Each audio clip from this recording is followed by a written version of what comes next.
Welcome directors Stan Berk and Robert Olsen. I think they're still here. Oh, there they are. There's just one of us now. I killed Dan. Oh, okay. That's cool. I'm trying to go back. You wanted all the credit. Yeah.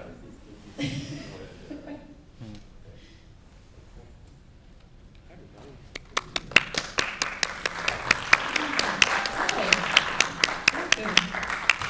There we go. Hey. There he is. Thank you guys so much for coming out tonight.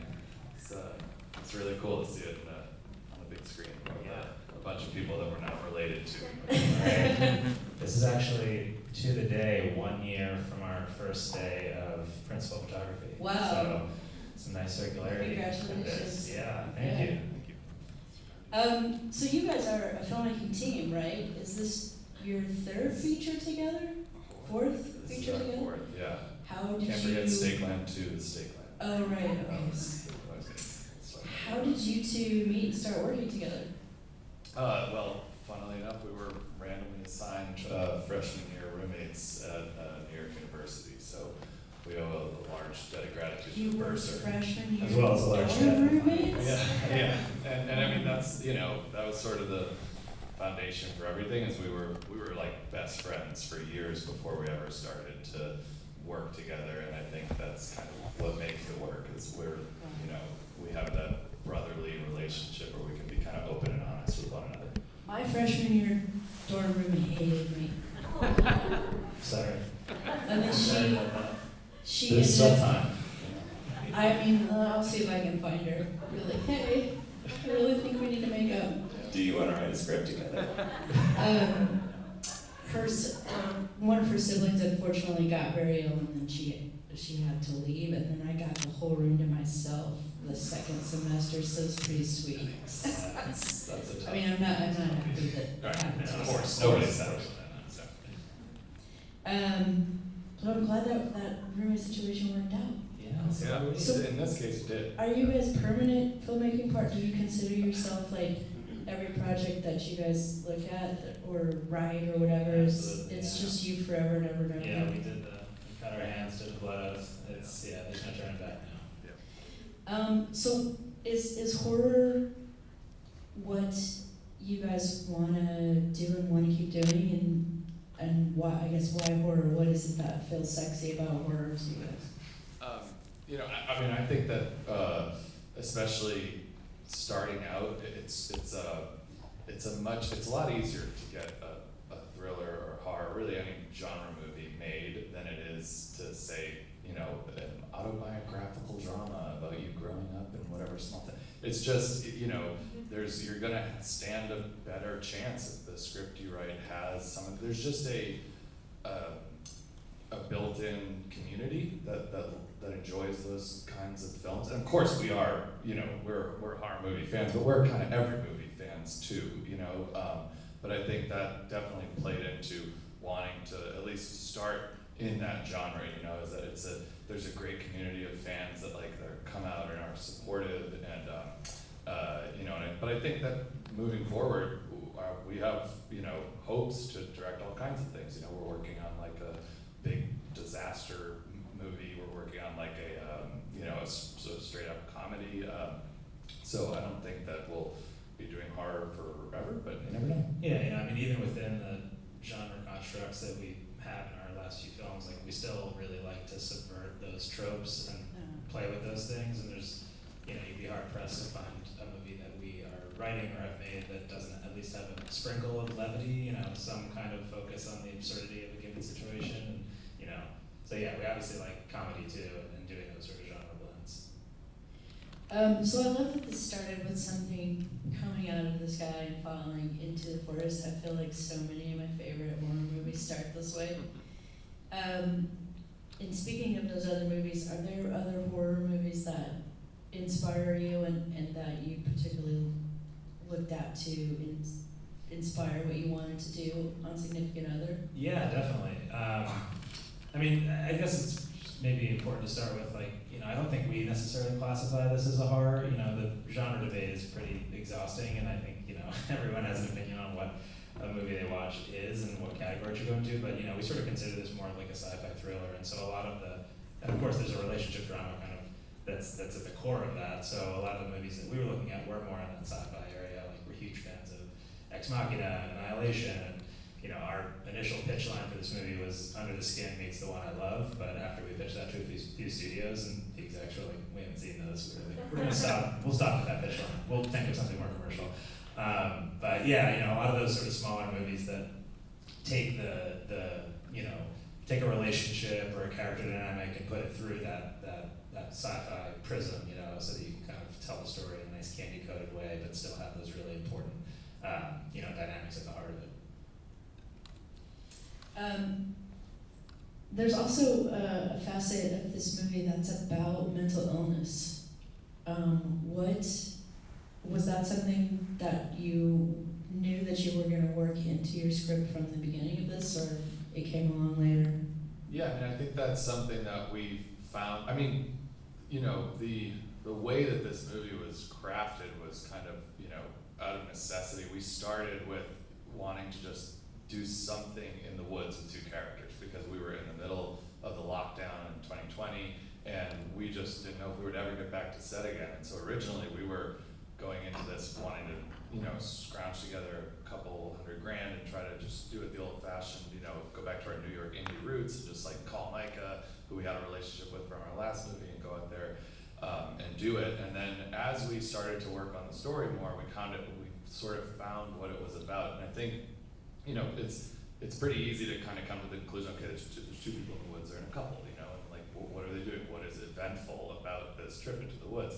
And so from that point on, we knew that, we pretty quickly knew that we wanted there to be this failed proposal up top, right? And so, kind of wanting to get a little bit of that force majeure, like loneliest planet, like, this couple that goes on a trip, something awful happens, but that's at the first, end of the first act or whatever, and the rest of the movie, they have to kind of deal with that. And so I think as we start to explore the themes that were in there, I think we found that like, it was mainly a story about this character, Ruth, who had, a sort of different relationship to the societal standards that are like put upon us, where from a young age you're kind of told like, okay, you have to get married, you have to do these things, and that when you're somebody who doesn't want to do that, all of a sudden that becomes like a very triggering, stressful thing that you have to go through. And I think it's not something that is exclusive to women. I think it's something that is, is the majority is that, but like it could be anybody. But like, that pressure, the pressure of, having to have kids, whatever it may be, it creates this stressful situation. So, considering this whole movie is kind of about trying to run away from that idea. Obviously Harry represents this sort of buttoned up lifestyle where you're like, all right, white picket fence, 2 kids and a dog, let's do it. Yeah. And she's just trying to not do that, and it's fucking impossible, and I think that's like, so we sort of knew that we wanted her to have, have that sense of anxiety as a result of that sort of thematic stuff. And then as we kept building the story, it started to become a really important narrative device that we found, because there was an older version of this movie that, like Dan said, was a little bit more like The One I Love, where you find out about the twist really early, and the rest of the movie is, her and the alien kind of walking along and trying to make it work. And so what we found was that there actually was a way to put it in a little bit more of a, commercial package and make it so that there's like this twist in there that at first we thought there was no way we'd be able to pull off, but then as we worked on the script more and more, we discovered like, oh my God, no, that's what this movie wants to be, and so then from that point on, the anxiety wound up being this like incredible kind of useful tool within that, and yet it still gets to have that sort of thematic way that you unravel it as you go along. And I think that's something that we like about it, is that it's not just, it's not just about her. She doesn't just like overcome her anxiety and it's better, she fixes herself. Yeah, that's like the dangerous thing when you have something like that. Like you don't want to seem like you're oversimplifying a problem, that it's just easy to, all you have to do is, Right. Do A, B, and C, you can get rid of the anxiety. So it's not, for Ruth, you know, the way we designed her arc, it's not that she gets across the finish line with, you know, destroying her anxiety or living this more simple life. It's more that she actually gets to the starting line of starting to sort of look inward and work on that. Something that throughout the film she's really unwilling to do. Yeah. And we feel like, you know, hopefully that's a nuanced enough look at something that is pretty underrepresented on screen. Yeah. You don't have a lot of characters that just sort of suffer from generalized anxiety because, and we experienced a lot in trying to get the movie set up and developing it, a lot of people take that as one of those screen codes for like not liking that character or something. Right. You run into likability issues, especially when it's a female character. It's very fucked up. There's like so much entrenched sexism and Like there were so many people who like we showed this script to who were like, why is she saying no to the proposal? Like that doesn't make sense. Is she just like mean or? You know? yeah, like mostly male executives, that certainly, but yeah. And I got, She's just mean. Yeah. I'm telling you, it's crazy. Either way, so yeah, finding that tightrope with the mental health stuff was really, really important to us. Yeah. Yeah, I mean, I love that it wasn't just like, you know, a part of this character description, that it was actually a big part of this movie and this plot, and then a huge part of the ending. Yeah. When she's like, hey alien, guess what? Now you're living in my body, you get to deal with everything that I do. Exactly. I'm not Yeah. stuck It here doesn't with you. feel really good, does it? And then the alien's like, I want out of this body. Oh yeah, that was like Great. the click moment. Was like, oh well, if her defeating herself, if she just needs to vocalize what perhaps the source of her anxiety is. Yeah. That's like an arc that you can really kind of follow throughout the film, and it also does have that narrative utility. So. Yeah, and I think anybody who's like suffered from anxiety, you kind of know that it's funny because the feeling when you're having like a panic attack can kind of be like, I don't want to be in my body anymore, you know, and so we wanted to try to capture that at the end, you know, Yeah. and I think, but you know, like Dan said, at the same time, it's we just, you have to find a way to do it where you're not saying, oh, you need to fix something about yourself, you need to like all of a sudden become not anxious, because that's not how it works, you know, Right. it's not like if you have anxiety, you don't like, it's not that you go to a therapist and you're magically cured, but I think it does help to acknowledge what is happening to you, so that when you are in that state and you're starting to feel that way, it's still gonna suck, and you're in for a shitty next, you know, a couple hours, but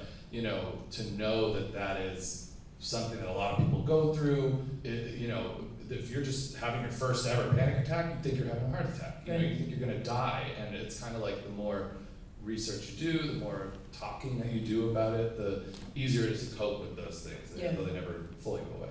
Well, that conversation between the two, then after she turns him down, and they're like back at the campsite and it's raining, and they have that fight, was so real to me, because he still, after this many years together, doesn't completely understand what's going on with her. You can tell by the things that he says. And she's just like, you're a fucking idiot.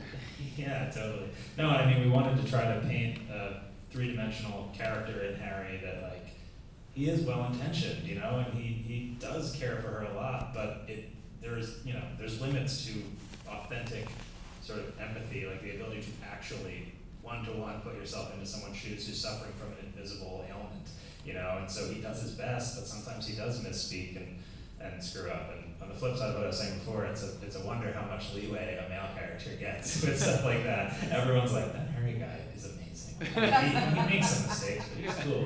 Well, and it's kind of part of like, you know, he's a subject of that system that she's kind of trying to get away from, you know, and so it's not totally his fault, but at the same time, like, you know, because he's sitting there being like, well, I mean, I did all the right things. I hit all the check marks, and I took you to dinner that time, and we did the thing, and then I met your parents, and then 2 years went by, and I did this stuff, and I'm like a nice, in-shape man, and you should say yes, you know? Right. Swoon. Yeah, exactly. Right. So, you know, yeah. So let's talk about the casting on this. Speaking of Harry, we have the great Jake Lacey, who there's not a single thing that I've ever seen that man in that I didn't like. He's so likable, which is why I was so glad he was the villain in the end. Because, you know, just looking at him, you're just like, oh, what a sweet guy. Like that's his looks, and he can't help it. You know, I mean, that's what the he's guy like he in is. real life too. He's a Yeah. great, friendly, funny person, and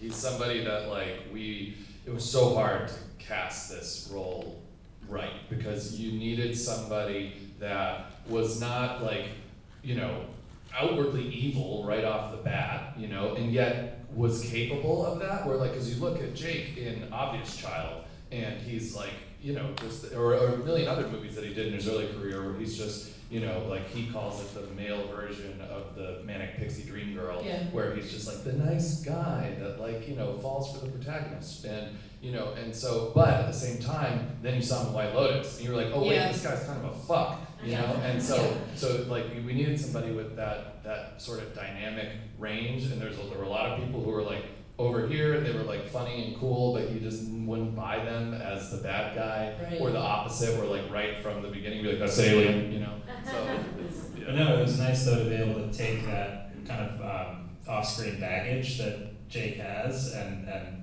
totally subvert it and build basically the entire rope-a-dope around that. And so much of like the early press pickup that there's been since, you know, since dropping the trailer and stuff, have been, you know, publications being like, oh, Jake Lacey playing another nice guy. And No it's like, way. you guys took the You bait. didn't watch it to the end, did you? Yeah. That misdirect works so well in it, where, you know, you're sort of after she kills him, you're like, oh man, the alien got her. How is it to try to craft something like that? Is it difficult to make it work? Yeah, it was very nerve-wracking. We were really hoping it worked. No, I mean, you never know if it's going to. We from the script stage knew that we had to pull every lever that we could to make you feel that Ruth was the antagonist, and you know, some of that early setup stuff and that like entrenched sexism stuff actually ends up working kind of weirdly in favor of that. And you know, we also knew that there were craft elements that we'd be able to use, leaning on score, and you know, the way that we're lighting her in that section of the movie, the lens choice in that section of the movie, just like every little teeny thing we could do to make her feel antagonistic for that like 15-minute stretch, we leaned on. But yeah, I mean, and then like the opposite too, where we try to, you know, I think there's a lot of things that you don't think about when you're watching a movie just as an audience member, like just the perspective, whose perspective you're in a given scene, right? And usually if there's somebody who has been body swapped or something, you're not spending time with them alone, you know? And so when we cut back and Harry is waiting for her at the campsite, where is she? For that section of the movie, we're all of a sudden in his perspective. Yeah. And so, you know, I think that helps. I'm sure some people out there are gonna figure it out or whatever, but like I think for a lot of people it just works because you're not looking for that because of the way the story is being told to you. For that section of the movie, Harry's your main character, you're with him, you're in the tent with him, where is she? You're looking for her, there she is, she's the one who's being weird, you know, and so all of a sudden our protagonist kind of shifts in that moment. So we had a lot of fun, I think, just finding ways to make that work. And there were times where, you know, I think we used to go we almost went too far with it before, where we were there was this time where, you know, when she finds the dead deer with the split head, we had a whole thing where we cut back to the campsite yet again and saw, you know, Harry looking around for her, because we felt that, you know, maybe if we went from, you know, the dead deer and Harry's right there, that you put it together too quickly. And we had a close filmmaker friend of ours who gave us a great note that was just like, you don't need to do that. Like, I don't know to be looking for that, and like, so it just comes off as weird. You don't have to go overboard, because then you might actually trigger me to think about, why are they doing this so much, you know? yeah, it's so, like we knew there was a twist in the movie, so we're like, oh, they're gonna know this, they're gonna know it, but like nobody knows there's a twist in the movie until they see the movie. yeah.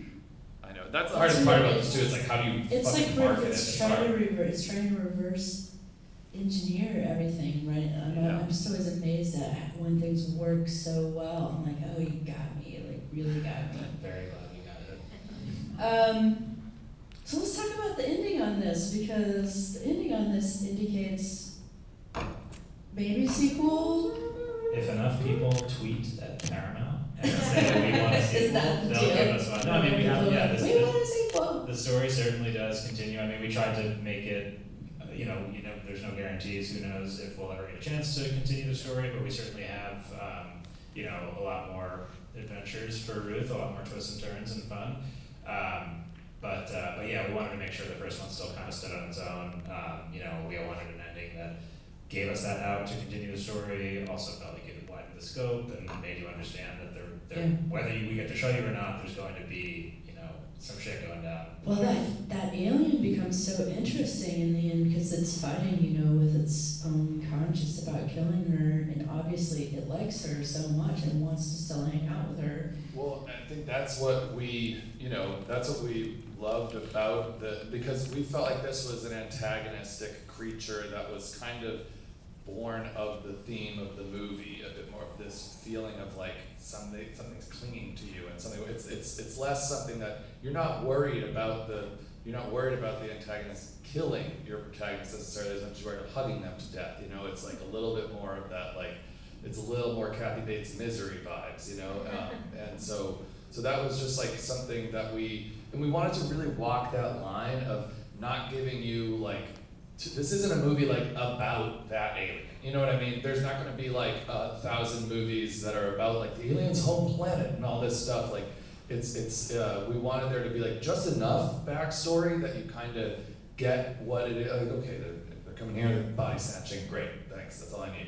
And so that you can kind of focus on the thematic relevance. I'm not going to see that alien again. Well, really again, tweet a camera. I feel like Ruth and the alien have developed a sort of like a killing Eve relationship. Oh, that's not to say that a sequel wouldn't have the aliens in there, you know, like that's obviously what the movie is, but I think, you know, if we were to make it like, you know, there's, you know, it's sort of, like there's a smallness to this movie, and that like, yes, there's like this whole alien thing going on, but we're telling the story of like this one alien that kind of fell off the path and is like doing this little side quest, you know, and so, and it becomes more of a story of like that is talking about human relationships and like human societal pressures, and the sequel kind of just takes that idea to another further level. I'll tell you, it's not them like going up to the spaceship and like uploading a virus. It's not that.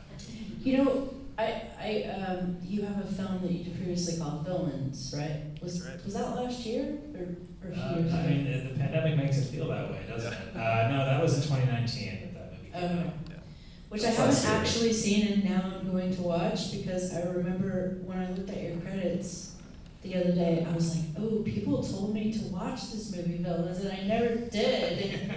Well, now I'm doing a Q&A with these guys, and I feel ridiculous. Thank you for your honesty. I hope you enjoyed the film. I am going to watch Villains and, it's really fun, then tweet at you guys. It's great. Yeah. It's different than this. Yeah. Well, so what do you guys, speaking of sequels, do you guys have anything coming up next, or Yeah. are you green-lighted on anything? We're waiting for some green lights. We are working on a television show for Amazon. It's based on a really fun graphic novel called Hoptown Mystery Stories. It's kind of like Nancy Drew by way of David Lynch. It's very dark and strange and funny and scary. It's like a lot of the sort of tonal gumbo that we usually like to play around in. So that's what we're working on next. And you know, we're going to New York tomorrow to premiere this movie at New York Comic Con. So when can everybody see it? Is it opening Friday? Friday, Okay. yeah.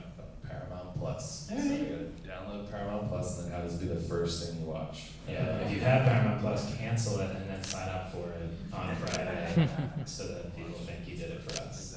Are you giving away Paramount Plus the secrets? Do Possibly. that 7 We're just here to juice the numbers. Do that 7-day free trial. And then cancel it. No, don't do that. Well, thank you so much for coming to talk to me. You guys are so much fun.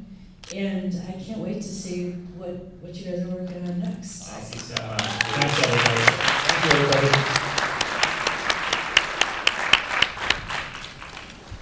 Thank you so much. That was great. Yeah.